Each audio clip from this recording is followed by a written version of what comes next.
In this episode, I want to create a star field. This is going to be a black screen with many white dots that are going to be moving from right border to left border. And when they disappear on the left, then they will jump again to the right and continue moving like this. So let's begin doing just one star without any arrays, and then we will see how we can create a bunch of stars using arrays. I'm going to start by saving the project, just a reminder of how to save. And I choose the folder and I'm going to call this star field. Just save. So now the project is saved and we can start here. I'm going to declare an X and a Y variable which will hold the position of our star. And I will also declare another variable called speed. So later we can have stars that go at different speeds. And I have here my setup function where I will define some things like the background color. I will make it black. And I will set the line color to be white, 255. And first of all, I will set the size of the screen, size 500, 400. Then I'm going to specify where's this little star initially. So I'm going to say X is random of the width of the screen. So it's a random position between 0 and the width. If you prefer it, if it's easier for you, you can add a 0 here, which is exactly the same. You're going to get a random number between 0 and the width. And I will do the same with the Y, random 0, height. And what about the speed? Speed is going to be random between 1 and 5. So we can move something between 1 and 5 pixels on each frame. And then we are going to create our draw function. We will start by erasing the screen, background 0. So we have to redraw all of our objects each time. And then I'm going to draw here a point at X, Y. This is our star. And now I should move the star a little bit to the left. So I'm going to say X equals X minus speed. And I have to check if I got out of the screen. So if X is less than 0, then we can jump to the opposite border. So then X is going to be equal to the width. Let's see if this is working. Yeah, there's our little star here. It's very small, so I'm gonna change the stroke weight. I'm gonna make it 5, so it's easier to see in this video. So now it's more obvious. There it is, cycling from right to left and back. So now what would happen if we want 100 stars? Imagine if we don't use an array, this would be a lot of work because we need 3 lines to declare just the variables that hold the position and the speed of the star. So we will need 100 times 3 lines. I guess we would call them something like x0, y0, speed 0, and then x1, y1, speed 1, and so on until we got to 99. And this is just these 3 lines. Then we would have to repeat again these 3 lines 100 times to set some random positions for the stars and random speeds. Then we would repeat this line 100 times to draw the points on the screen, and the same with these 4 to change the position of the star and check if it's out of the screen. Of course, we're not gonna do all that. What we're gonna do is we're gonna define some arrays. So we're gonna convert these variables into arrays. I'm just adding here square brackets behind this float.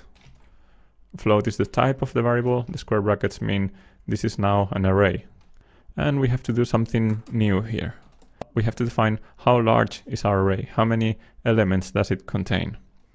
So I'm gonna say this is equal to, I type here new, and then I say float, and square brackets, and inside the square brackets I have to say how many elements. So I want 100. Here I'm declaring a float array, so y is an array, and I make this equal to new float, and inside square brackets 100. The way we did this in the previous episodes was using here curly braces and then defining here some specific elements. But today we don't want to specify any specific elements here. We just want to reserve the space for 100 elements. We don't want to say which elements they are exactly. And here the same again, new float square brackets 100. We are going to define later what are the specific values there. And we are going to do this here calling random. To avoid repeating these 3 lines 100 times, I'm just going to make a loop. I'm going to say, define here an int variable, int I equals 0. And I'm going to make a while loop, while I is less than 100. Then repeat something. And I'm going to repeat these 3 lines here. And I'm going to close the curly braces.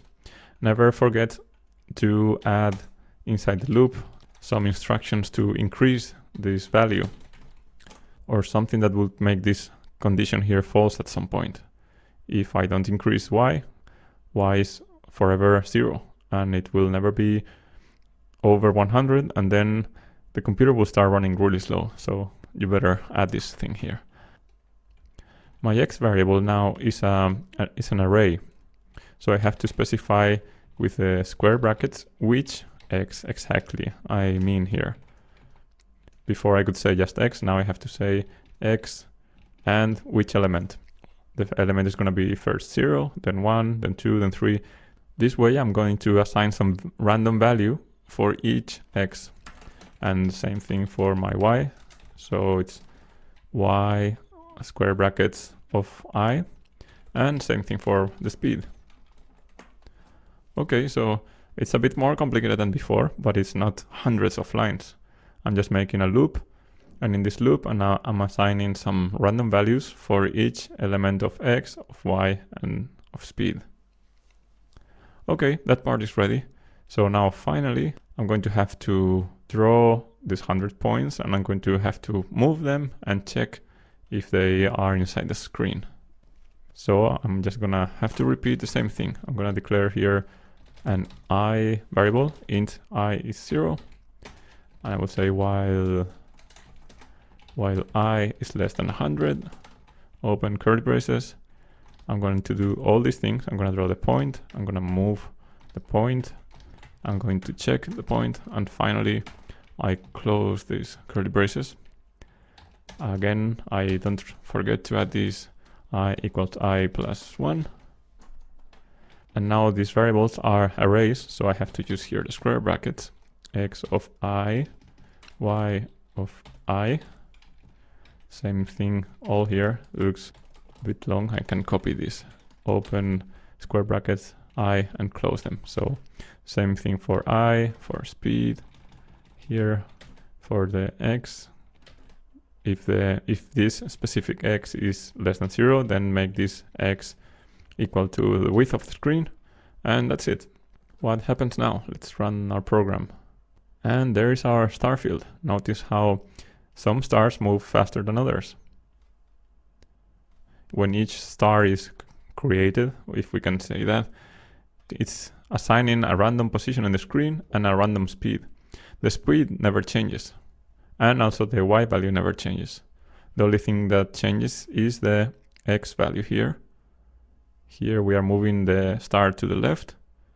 The other two variables, the y and the speed, stay the same.